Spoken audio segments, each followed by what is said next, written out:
விருதுநகர் மாவட்டம் கிருஷ்ணன் கோவிலில் கல்விப் பணியில் கடந்த 34 ஆண்டுகளாக சிறப்பாக சேவையாற்றி வரும் VPMM கல்வி நிறுவனங்கள், கலை மற்றும் அறிவியல் கல்லூரி, பொறியியல் கல்லூரி, நர்சிங் கல்லூரி, கல்வியியல் கல்லூரி உள்ளிட்ட பல்வேறு கல்வி நிறுவனங்கள் ஒரே வளாகத்தில் மாண்புமிகு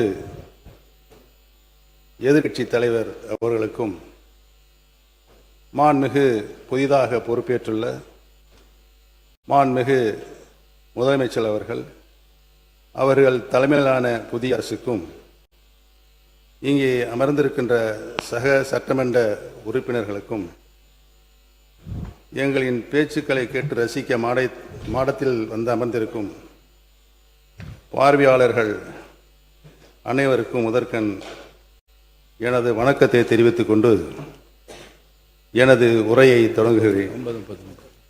இந்த சட்டமன்றம் எத்தனையோ வித்தியாசமான சூழல்களை கண்டிருக்கிறது.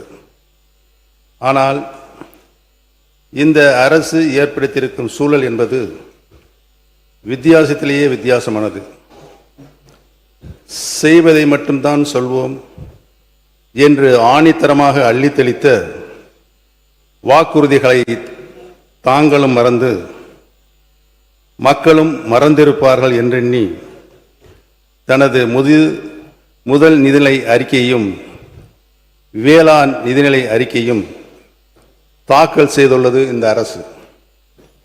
அதிலும் பெயர் மாற்ற பட்டியல் போல் வெளியான இந்த நிதிநிலை அறிக்கை தேர்தலின் போது சொன்ன கஜானா காலி என்ற பிரச்சாரத்தை கேள்விக்குறியாக்கிவிட்டது.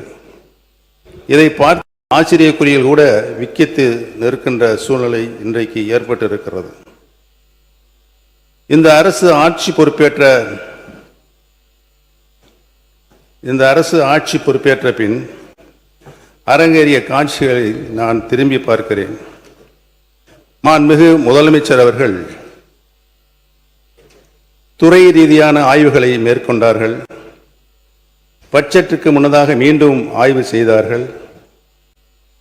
மாண்புமிகு அமைச்சரவை கூட்டம் நடந்தது. அதில் இந்த தேர்தல் அறிக்கையில் சொல்லப்பட்ட வாக்குறுதிகளுக்கான செயல் திட்டம் உருவாக்கப்பட்டுள்ளது என்ற செய்தியும் வெளியானது. அதற்கு வெற்றி தமிழக திட்டங்கள் என்றெல்லாம் அலங்காரமாய் பெயர் சூட்டப்பட்டு அறிக்கைகளாகவும் வெளிவந்தது. ஆனால் இப்போது தாக்கல் செய்யப்பட்டுள்ள நிதிநிலை அறிக்கையோ ஏமாற்றத்தின் வடிவமாக இருக்கிறது. திருப்புகின்ற பக்கமெல்லாம் நம்முடைய திராவிடல் மாடல் அரசின் சாதனை திட்டங்கள் தான் ஜொலித்துக் கொண்டிருக்கிறது. மக்கள் மனதில் நிலை கொண்டுள்ள எங்கள் தலைவர் முத்துவேல் கருணாநிதி ஸ்டாலின் அவர்கள் உருவாக்கிய திட்டங்களே புது உருகொண்டு நிற்கின்றன. இதில் புதிய அரசின் திட்டங்களை தேடிக்கொண்டே இருக்கிறேன். தேடுவது எனக்காக அல்ல, மக்களுக்காக. புதிய அரசு அமைந்திருக்கிறது, புதிய திட்டங்கள் வரும் என்று நம்பிய மக்களுக்காக. கலைஞர் மகளிர் உரிமை திட்டம் பெண்களின் வாழ்வாதாரத்திற்கும் சுயமரியாதைக்கும் துணை நின்ற திட்டம். 1000 கைகள் நீட்டி ஆதவனை மறைக்கலாம் என்று கனவு காண்பது போல அத்திட்டம் பெயர் மாற்றம் கண்டிருக்கிறது. ஆனால் ஆளுகின்ற அரசு தேர்தல் அறிக்கையில் சொன்னபடி உரிமை தொகை உயரவில்லை. இனிப்பூட்டும் இன்பச் செய்திகள் வரும், ஆண்டுக்கு 6 கேஸ் சிலிண்டர்கள் வரும் என்று நம்பிய மகளிர் அது குறித்த அறிவிப்பு கூட வரவில்லை என்று பாவம் ஏமாந்து நிற்கிறார்கள்.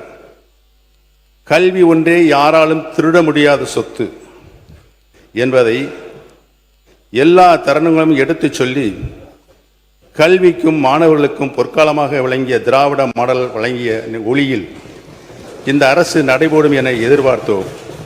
ஆனால் மாணவர்களின் இடைநிற்றலை தடுக்க 15,000 ரூபாய் நிதியுதவி என்ற அறிவிப்புகளை, அதற்குண்டான திட்டங்களோடு கூட இந்த அறிக்கையில் காணவில்லை.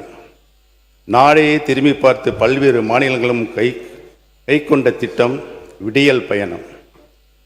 இதனை விரிவுபடுத்தி அனைத்து அரசு பேருந்துகளிலும் மாநிலம் முழுவதும் எங்கு வேணாலும் பயணிக்கலாம் என்ற நிலையை ஏற்படுத்தி சொன்ன சொல்லை காப்பாற்றுவீர்கள் என மகளிர் நம்பினர். ஆனால் அதிலும் ஏமாற்றம். இந்த பேரவையில் நான் ஒலித்துக் கொண்டிருக்கிறேன்.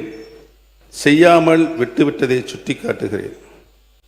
மாண்புமிகு பேரவைத் தலைவர்களே, நல்லதும் மாற்றம்தான், கெட்டதும் மாற்றம்தான். எதிர்பார்த்து வாக்களித்த தமிழ்நாட்டு மக்களுக்கு கிடைத்துள்ளதோ பெருத்த ஏமாற்றம்தான். மொத்தத்தில் முதல் நிதிநிலை அறிக்கை நிதியமைச்சராக இருந்து பணியாற்றியவர் ஒரு அரசு தேர்தல் நேரத்தில் அறிவிக்கின்ற திட்டங்கள் அனைத்தும் 5 ஆண்டு இறுதி வரையிலும் அதற்காக என்னென்ன திட்டங்களை நாம் நிறைவேற்ற வேண்டுமோ அதை நிறைவேற்றுவோம். நீங்கள் சொல்வதைப் போல 3 மாத காலத்தில் ஒரு சரித்திரம் படைக்க இயலாது. நீங்கள் அப்படி சரித்திரம் படைத்தால் நீங்கள் சொல்லுங்கள். மாண்புமிகு அமைச்சர் அண்ணன் செங்கோட்டையன் அவர்கள் நன்றாகவே தெரியும் அனைவருக்கும். தேர்தல் அறிக்கையில் சொல்லப்பட்ட வாசகங்களை, வாக்குறுதிகளை இந்த அரசு பொறுப்பேற்றிருக்கின்ற புதிய அரசு, முதல் முறையாக பொறுப்பேற்றிருக்கின்ற அரசு தங்களது தேர்தல் அறிக்கையினை தங்களுடைய முன்னோடி திட்டமாக இந்த சட்டமன்றத்தில் கூட அறிவித்திருக்கலாம். அதை கூட அறிவிக்கவில்லை என்பதுதான் எங்களின் வாதமாக இருக்கிறது. தமிழகத்தின் மக்கள் இன்று ஏமாந்து நிற்கின்றார்களே, அவருடைய எண்ணங்களின் வடிவமாக இருக்கிறது என்பதை தெரிவித்துக் கொள்கிறேன். தமிழகமே பாராட்டி கொண்டிருக்கிற ஒரு தூய ஆட்சியை பற்றி ஏமாற்றத்தை உருவாக்குகிற ஆட்சி என்று நீங்கள் குறிப்பிடுவது வேடிக்கையாக இருக்கிறது. நீங்கள் இடம் மாறி இருக்கிறீர்கள், பரவாயில்லை. அதற்காக இவ்வளவு துதிபாட வேண்டிய அவசியம் இல்லை. அந்த இடத்தை அவர்தான் முதலில் மாற்றியவர் என்பதை நான் இங்கு தெரிவித்துக் கொள்ள கடமைப்பட்டிருக்கிறேன்.